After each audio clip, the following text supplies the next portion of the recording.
Assalamualaikum warahmatullahi wabarakatuh. Saya Marhabang, CGP Angkatan 10 dari UPT FPF SD Impres Banta Banteng 1. Kali ini akan menayangkan video penyebaran pemahaman budaya positif yang saya lakukan di sekolah sebagai tugas aksi nyata modul 1.4. Kegiatan penyebaran pemahaman kepada rekan guru saya lakukan secara luring. Berikut adalah bahan presentasi dan dilanjutkan dengan video aksi nyata yang dilakukan di sekolah. Selamat menyaksikan. Sadarilah masa berganti, tantangan kan kita hadapi, bergandeng tangan untuk negeri, era kita menanti berseri. Kita pelajar Pancasila, kita bernafas dalam sila-silanya.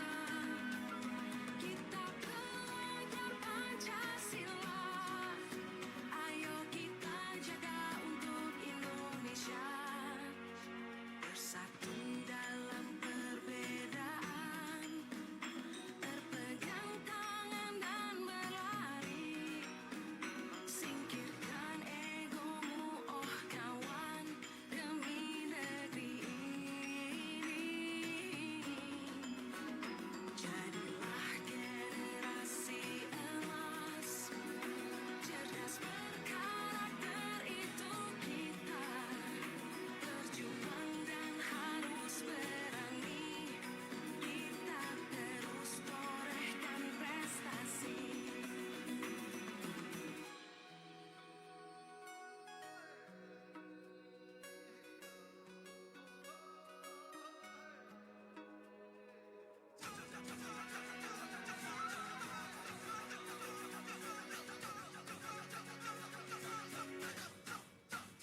Kita pelajar Pancasila, kita bernafas dalam sila-silanya. Kita pelajar Pancasila, ayo kita jaga untuk Indonesia. Kita pelajar Pancasila, kita bernafas dalam sila-silanya. Kita pelajar Pancasila, ayo kita jaga untuk Indonesia.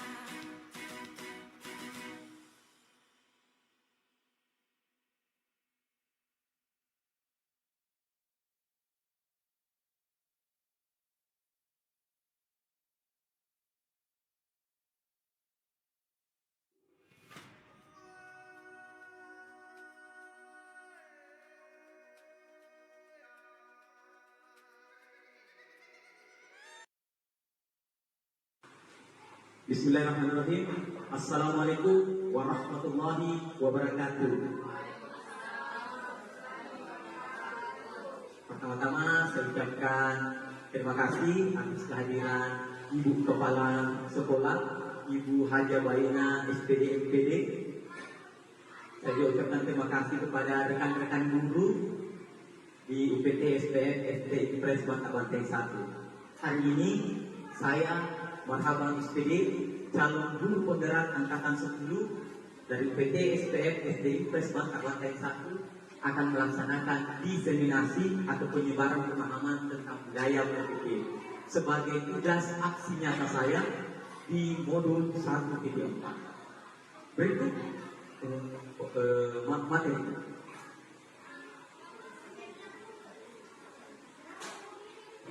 Dan ini penyebaran pemahaman kepada rekan guru melalui luring. Jadi ada dua moda yang bisa digunakan. Yang pertama melalui luring jika memungkinkan.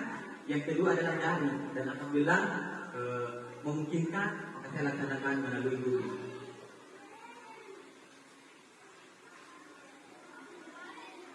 Konsep utama budaya positif.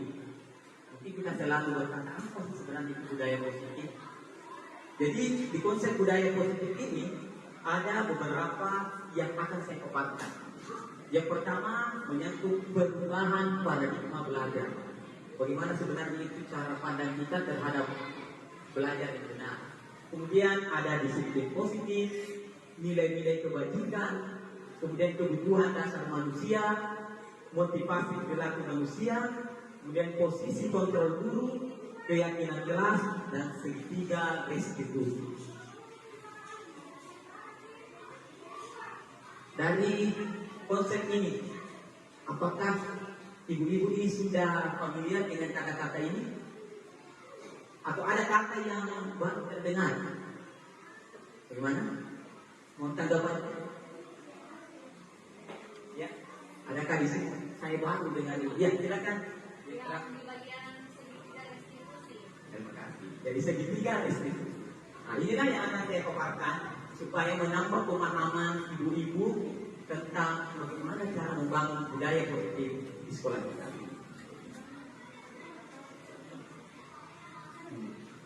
Apa yang Anda pikirkan? Jadi, apa yang ada di pikiran Bapak Ibu tentang budaya positif? Mungkin saya diwakilkan satu orang saja untuk memikirkan apa sebenarnya budaya positif yang ada di pikiran ini sekalian. Dan bagaimana itu sebenarnya? Bisa di-session dulu. Ada yang bisa berkomentar? Ya. Kalau tidak ada, saya ambil dulu pemaparannya. Konsep pertama, pembelajaran dengan paradigma baru. Pembelajaran dengan paradigma baru itu merupakan pembelajaran yang dirancang berdasarkan prinsip pembelajaran berdiferensiasi. Jadi kita dituntut untuk melakukan pembelajaran secara berdiferensiasi. Kita membedakan. Jadi sehingga para peserta ini belajar sesuai kebutuhannya berdasarkan tahap perkembangan sesuai teori psikologi modern mewujudkan profil pelajar Pancasila. Jadi intinya pembelajaran diferensiasi kita lakukan ranahnya atau juga artinya untuk mewujudkan profil pelajar Pancasila. Selanjutnya miskonsepsi tentang teori kontrol. Jadi ini sebenarnya perbedaan pandangan, ya, perbedaan pemahaman. Yang pertama ini ilusi guru mengontrol murid. Jangan mengatakan bahwa guru yang bisa mengontrol murid, guru yang mengambil peran, guru yang bisa memberikan siswa. Tapi di paradigma baru kita itu tidak seperti itu. Tetapi siswa juga bisa mengontrol dirinya. Kemudian ilusi bahwa kritik dan membuat rasa solusi untuk menyelesaikan masalah yang ada di sekolah. Bagaimana cara kita mengubah perilaku yang negatif menjadi perilaku yang baik dan akan mengantarkan siswa itu ke tujuan dari Ki Hajar Dewantara, yaitu memberi keselamatan dan kebahagiaan buat peserta tersebut. Segitiga restitusi, suatu proses dialog yang dijalankan oleh guru agar dapat menghasilkan murid yang mandiri dan bertanggung jawab. Kata mandiri dia sendiri yang merumuskan. Contoh, terlambat upacara. Kita tanya, kenapa terlambat upacara? Dengan menjelaskan kegiatan terlambat tidur, begadang. Nah, selanjutnya kita akan tanya, apakah itu kira-kira apa solusinya, apa penyelesaiannya? Nah, jika anak itu akan berpikir, oh saya harus cepat bangun. Nah, kita kaitkan lagi dengan nilai-nilai keyakinan kita. Sebenarnya nilai keyakinan apa yang kita berusaha terapkan?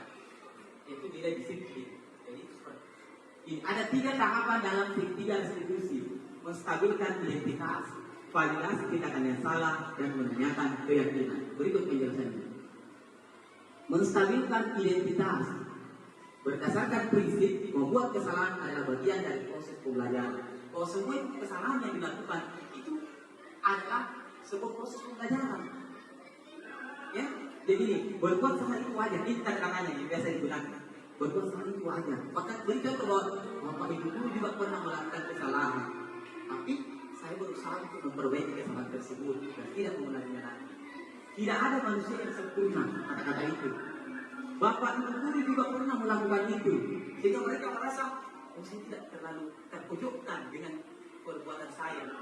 Bapak ibu tidak mau mencari siapa yang salah, tapi bapak ibu ingin mencari solusi dari permasalahan ini. Profesional dan sosial yang baik, di mana guru mampu merefleksi dirinya dalam posisi kontrol. Jadi kita berharap posisi kontrol. Saat ini bagaimana perjalanan dirinya sebagai amon atau manajer yang menuntut murid-muridnya menjadi insan yang mandiri, merdeka dan bertanggung jawab dan sesuai standar nasional pendidikan. Jadi harapan dari disiplin positif ini, kita sebagai guru dituntut untuk menerapkan posisi sebagai manajer, kemudian kita melakukan sistem amon yang manajer kemudian sebagai amon penuntut. Itulah yang bisa saya sampaikan. Sebelum saya tutup, mungkin ada yang mau bertanya dulu, atau mungkin bisa refleksi dulu bahwa apa yang sudah didapatkan, minimal ada yang tersimpan di pikiran khusus sekalian, apa saja itu. Silakan, ini termasuk refleksi tentang apa yang saya jabarkan. Mungkin ada yang bertanya, saya tadi sudah mendapat pemahaman tentang bagaimana teori kontrol guru itu yang baik. Saya sudah mendapat bahwa ternyata anak melakukan kesalahan karena ada kebutuhan itu dipenuhi. Ada yang bisa mewakili? Ada Bu Rina? Silakan Bu Rina. Ya, terima kasih Bu Rina. Bismillahirrahmanirrahim. Assalamualaikum warahmatullahi wabarakatuh. Terima kasih atas kesempatan yang diberikan. Nah, ini yang saya katakan tadi, ya, intinya ini disiplin positif kewajiban kelas. Nah, ini saya di awal pembelajaran pada semester yang lalu itu saya sudah lakukan untuk keyakinan kelas. Seperti yang Bapak tadi bilang bahwa menggunakan sticky note. Kemudian kita rangkum, kemudian kita bikin di satu karton, kemudian itu ditempel di kelas. Itu keyakinan kelas. Namun saya masih mendapati ada saja siswa yang masih melanggar. Nah, seperti yang datang terlambat, padahal kesepakatan kelas atau keyakinan kelas kan sudah dibuat sebelumnya. Nah, saya juga sudah melakukan sebagai teman, sebagai manajer, sebagai pemantau, tetapi ada saja yang masih melakukan, bahkan beberapa orang itu saja yang melanggar lagi. Nah, sedangkan tadi di motivasi kita mau menumbuhkan motivasi yang dari dalam diri anak ini. Kita tidak diharapkan untuk menumbuhkan yang dari luar. Nah, kira-kira apa yang bisa kita lakukan agar anak ini bisa menyadari kesalahannya? Mungkin itu saja Pak. Ya.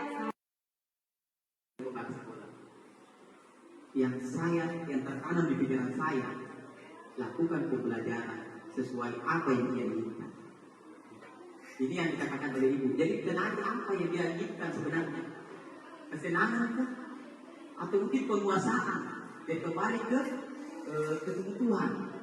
Jadi kemarin baru saya bicara sama ibu bahwa seperti ini ada sesuatu dan saya belum pernah lakukan. Dan ibu kepala sekolah memberikan arahan bahwa coba lakukan dengan cara benar kesenangannya dulu.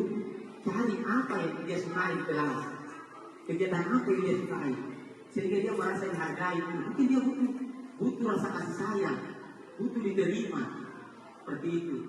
Jadi itu yang bisa saya sampaikan Bu Dina, bahwa coba teliti dulu apa yang dia butuhkan. Setelah itu kita cari penyelesaiannya. Kemudian ada kata kunci dari instruktur nasional pada saat saya Zoom, bahwa kuncinya itu ternyata kesabaran. Itu kata kunci, sabar dan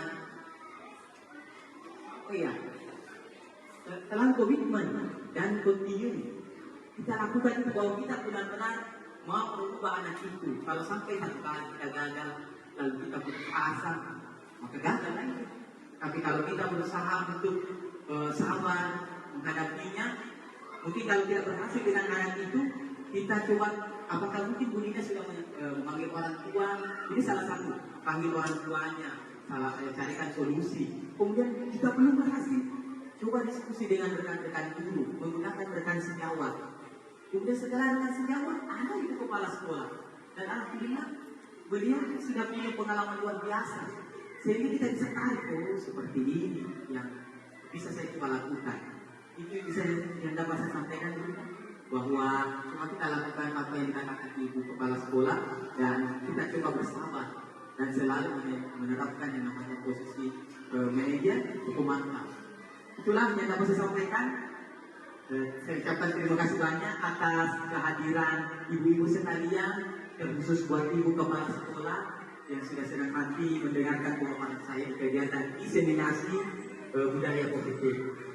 Akhirnya saya tutup dengan ucapan semua pantun. Ada pantun, buruk pilihan, buruk cendrawasih. Sekian dan terima kasih. Wabillahi taufiq wal hidayah. Wassalamualaikum warahmatullahi wabarakatuh.